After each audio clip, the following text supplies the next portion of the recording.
என் முன்பு பேசும் பொழுது சிந்தித்து நிதானமாக பேசு.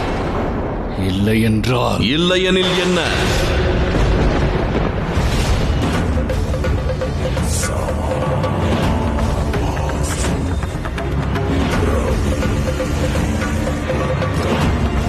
என்றும் அழகல்ல, அது இழுக்கான செயலாகும். இது உனது முதல் தவறு. அதனால் அறிந்த வரையில் தேவி சாயா வருடங்களுக்கு முன்பு உன்னை துறந்து விட்டார். இந்த லோகத்தை விட்டு நீ வெளியேற்றப்பட்டு விட்டாய். அல்ல சனி, அது எந்நேரமும் என்னை யுத்தத்திற்கு தூண்டிக் கொண்டிருக்கிறது. உனது அனைத்து சக்திகளையும் கிரக யுத்தத்திற்காக ஒன்று திரட்டு.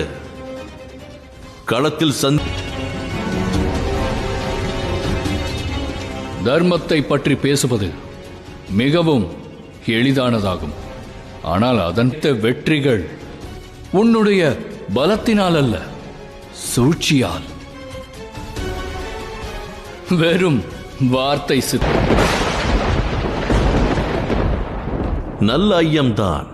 உனது ஐயத்திற்கான பதிலை நான் இப்பொழுது காட்டாமல் இருப்பார். உன்னுடன் நான் யுத்தம் புரிய போவதில்லை. அப்படி என்றால் எவ்வளவு நேரம் நீ மோதாமல் இருக்கப் போகிறாய் என்று பார்ப்போம்.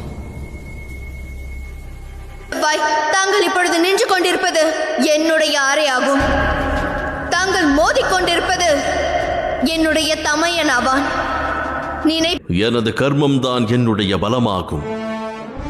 வருவதற்கான நேரம் வந்ததால் தான் நான் சூரியலோகம் வந்துள்ளேன்.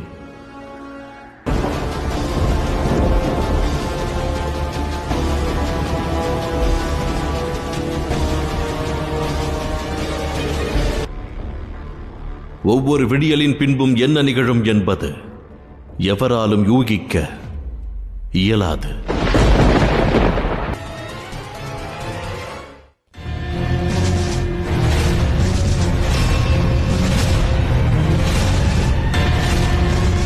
வெறும் 5 கிரகங்கள் மட்டுமே மீதமுள்ளன.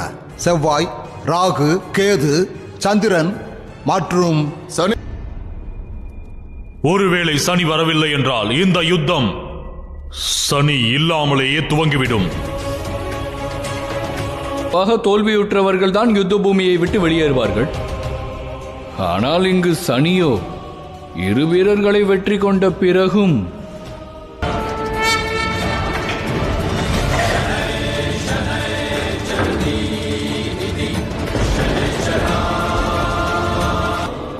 எனது இயல்பு